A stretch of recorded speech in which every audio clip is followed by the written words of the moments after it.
Ireland versus New Zealand is just about the most mouth-watering clash we've had in world rugby for years. Feels like a bit of a watershed moment, like a passing off the baton almost, when you look at this game. If Ireland wins this game, they will actually equal the record that is currently being held by New Zealand and England of 18 straight wins, and they would go past the record of South Africa, who sit at 17 consecutive wins as their best record. With that being said, let's first start with the All Blacks and have a look at them. So I'm going to comment on one of my videos saying that we're not seeing the All Blacks at the moment, we're just seeing New Zealand. In some ways that's true, and I can understand where they're coming from. The All Blacks, just as a team, are real-life rugby legends, and they are the most successful team in any top-level sport anywhere in the world. That's an undisputed fact. This mythical group of superheroes have, however, not pitched up at full strength thus far at the World Cup. France beat them quite spectacularly in that opening game, and that just came a few weeks after South Africa demolished them. Since then, the All Blacks have, however, slowly but surely started rebuilding. They've gotten more structure back into their game, but also complemented that with some of the most ridiculous phases of play and some of the combinations that they've had with the offloads, with the kick passes and everything. Looked like vintage All Black rugby in many ways. They were definitely very impressive on attack, but that is also where the problem comes in.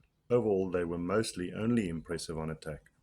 When they were tested defensively against France, they fell apart. The weeks before that, when they were tested defensively against South Africa, they fell apart. That is one that you really need to take into account here as well. Ireland, on the other hand, have showed that they can perform both on attack and defense. Just have a look at two of the games in their pool stages, the ones against Springbok and the ones against Scotland. You could see that they were really, really up there in terms of how they can hold back teams defensively.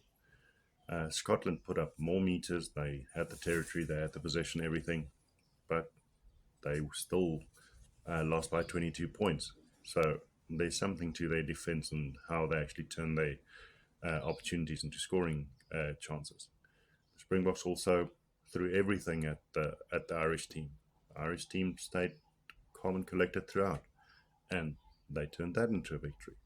So Ireland just have that something that allows them to stay calm under pressure, absorb what's coming their way, and they turn their attacks into opportunities where they can score. The efficiency with which they convert that is just so much higher than so many of the other teams. So there is something just in terms of how they were coached and the way that they approach their attacks in those final phases to make sure that they get over the line, or at worst, they get a scoring opportunity from a penalty.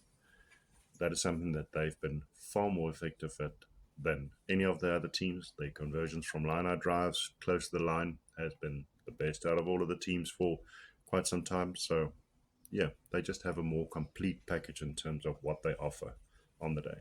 The All Blacks will not come to this game with anything less than their best. They've usually been very good at absorbing that pressure on defense and then counter-attacking.